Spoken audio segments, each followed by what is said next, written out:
Welcome to the interior of my new to me 2019 Subaru Impreza.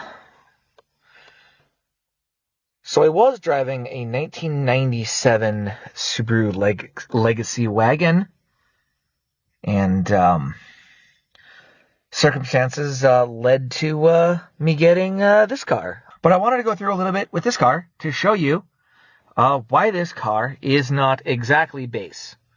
That year it came in a couple of different trims, and this is base trim with options. And I'll talk about some of the things that I like and some of the things that I don't like about this car so far. There'll be no driving in this video because I do not have a mount where I can film and drive safely yet, but hopefully that'll change. This isn't going to become a car channel by any means, but when you spend a couple of days watching car videos, you want to make your own, especially when you've gotten a new car. So, let's go over it. I assume that you're familiar with the 2019 Subaru Impreza. But this is a few of the things that make this car a little bit different. For starters, this base is popular package number 2, which included such niceties as a cargo tray, and this nice auto-dimming rear view mirror, and then these auto-dimming side mirrors with light, which is super nice when I come out to my car early in the morning. It also comes with a rear bumper up-leak, whatever that means, and all-weather floor mats, which you can just see down there. It's getting muddy here in Montana, so those are super nice. And then this model also comes fully equipped with the eyesight, which is that right there. And that does some cool things, like lane assist, telling you that the car in front of you has moved because your head was down while you were in line for coffee. And a few other things. So it wasn't until I saw another video here on YouTube that I realized that this car had a little bit extra. Like, I sort of knew that it did. But these buttons here, and then these ones over here, are actually an option for this car. So, get my keys. Believe me, coming from a 97, key fob is awesome. Let me just turn that on. Love how it does the full wipe. Oh, you're not going to annoy me until I turn you on, are you? All right, we can do that. There we go.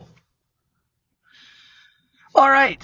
So one thing I did not realize is that center section, let's see here. Right there, that's controlled by these here. So I can change that through various screens. I didn't actually realize that was actually an option. As I saw another video about the base on this, and they were complaining that they did not have a digital speedometer. Mine is normally on the digital speedometer right there. Tack on and speedometer, but I normally have mine on the digital speedometer there. I do not have the really cool second LCD. Well, it is still a second LCD, but up here with this one, all I can do is move that center one. And then, of course, I have Android Auto.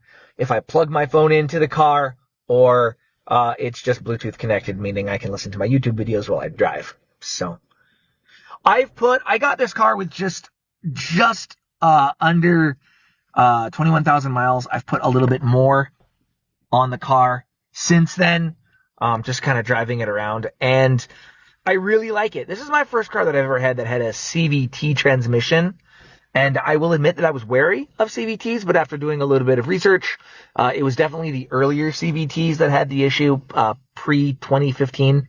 It looks like after 2015, most automakers kind of got their heads out of their behinds and figured the technology out to where it's functional and usable. Coming from a 4-speed, it's kind of a game changer, and I love it. As you see, I've already come in here and just added some stuff for me and those who drive with me to make the car more usable, but it feels like a Subaru. We actually were going to purchase I really wanted a Chevy Trax. I know. Roast me in the comments, but I really wanted to get a Chevy Trax. Fell in love with the way they look, having never sat in one. Where this car was, Flanagan's Mazda, in case you're wondering, great sales team, excellent staff. Made me feel right at home. It was great. They had a Buick Encore in my price range. The limited edition that I could check out. So I actually originally went to test drive that. Later that day saw that they had this car, and I got that car. Long story.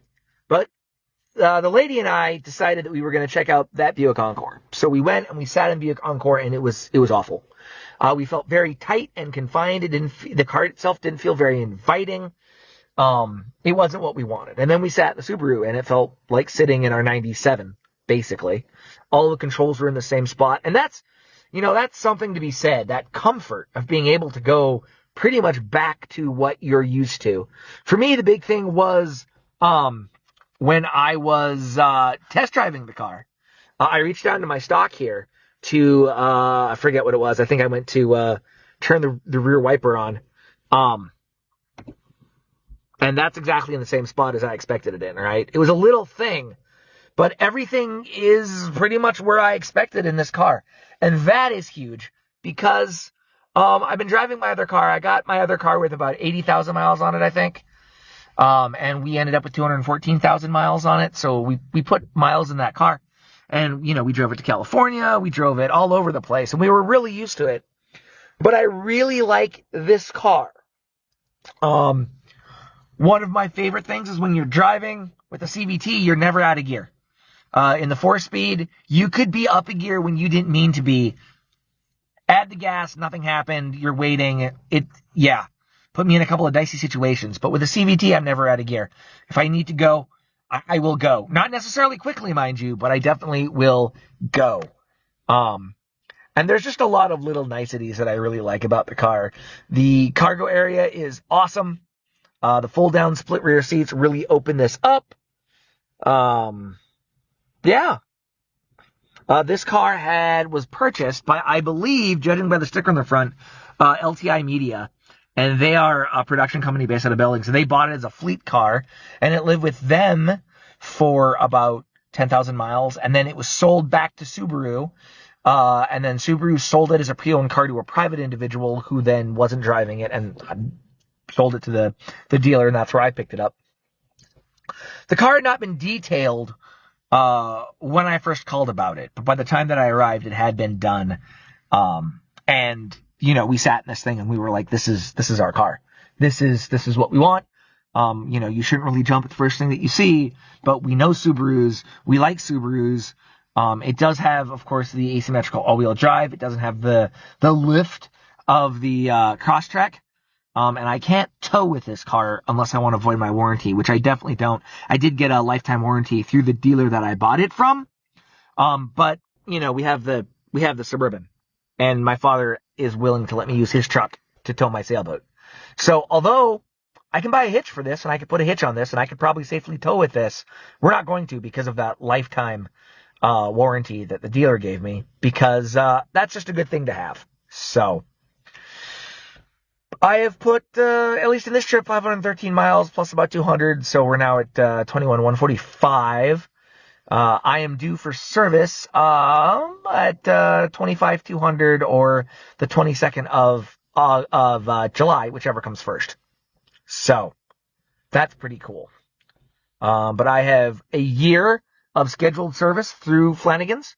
So I do intend on taking advantage of that.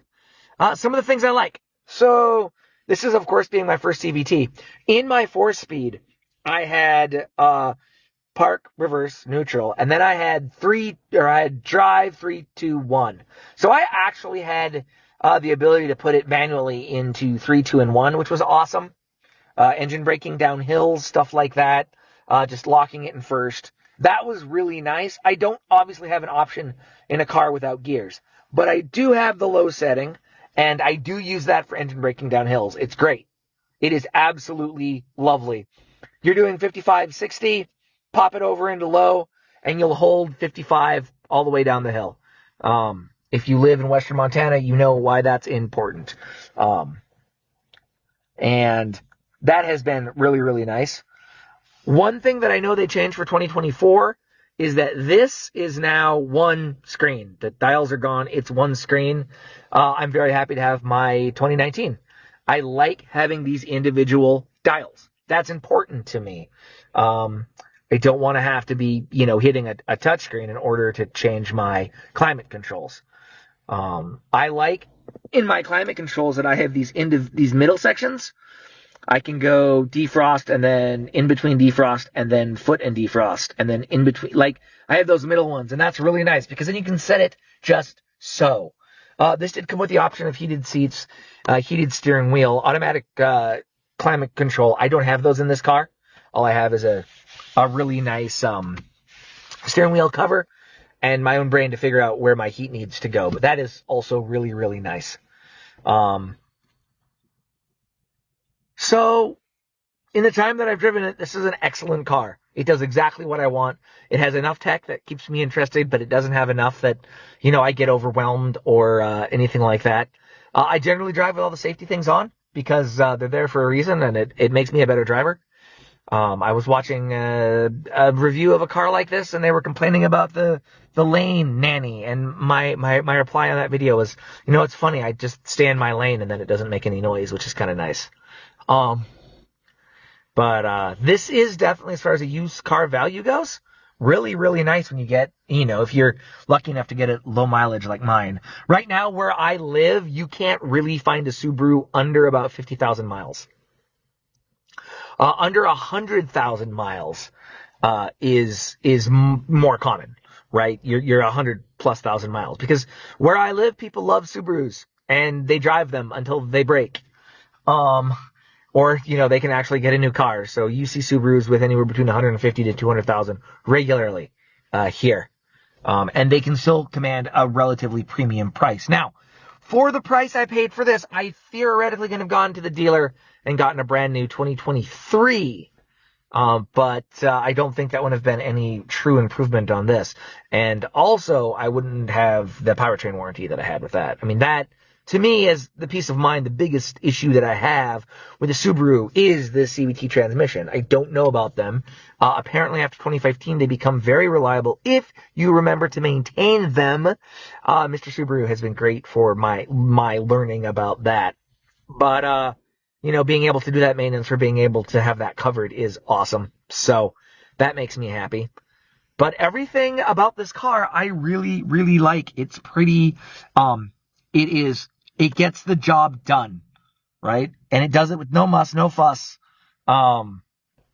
It's still relatively quiet. One of the big things that I do not like about the car is the tires that it came with. It came with, Continental Protraction, I think is the name. Pro Contact.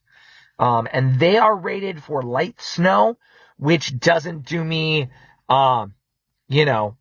any good here in Western Montana, really, once the snow starts flying. I commute to work 14 miles a day, in and out, every single day at currently 6 o'clock in the morning. And it has been dicey, and I prefer not to worry about my tires. So my thought is come October, we're actually going to get a dedicated pair of winter tires and do the switch over every year.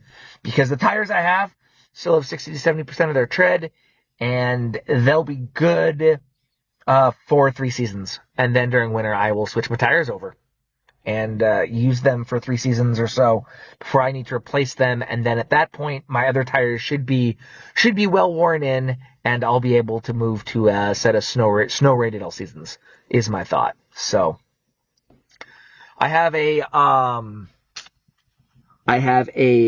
appointment with the Subaru dealer in town to put my rain guards on this Monday. Friday after work, I'm hoping to run down and get the car registered and titled so I can finish that up. Got a few other things that I want to do. I really want to make sure that my front seats are protected. And we're going to do sheepskin covers on that. I had a friend who drove a Forester, and she had sheepskin covers. They were good when it was cold. They were good when it was hot. And then, of course, they protect the seats. So I do want to do that. One of the storage things here, turn me around here. That's here. Right now, that's just kind of this, right? There you see my USB. I only have a single USB. It's not really a charging USB. That's how I access my Android auto, and then you can see the 12-volt outlet there. I do not have the accessory charging 12 volts, which is kind of USBs, which is kind of annoying. But I'm going to change that up. I found a tray that adds more storage space in there. It adds coin holders and some other stuff so that it's a little bit more organized in there. Where right now I'm just kind of throwing stuff in, which is what I did in my previous car. So, but yeah, this is my car. It is white. I have to wash it. I keep it washed, which is nice. But we're not doing anything too crazy. It is a Subaru. But I've got plans for stickers and decals and modifying the car. Not modifying the car. The car is going to stay stock all the way through. Because that is the secret I have discovered to car longevity in the long term is, just trust what the engineers did and keep it like that. And it'll last a good long time since this is going to be my car. It'll hopefully, another 214,000 miles, if not more. So, yeah, this is Sarabi. She is my new to me 2019 Subaru Impreza, and look for more updates as things happen. But I wanted to introduce the car to the channel.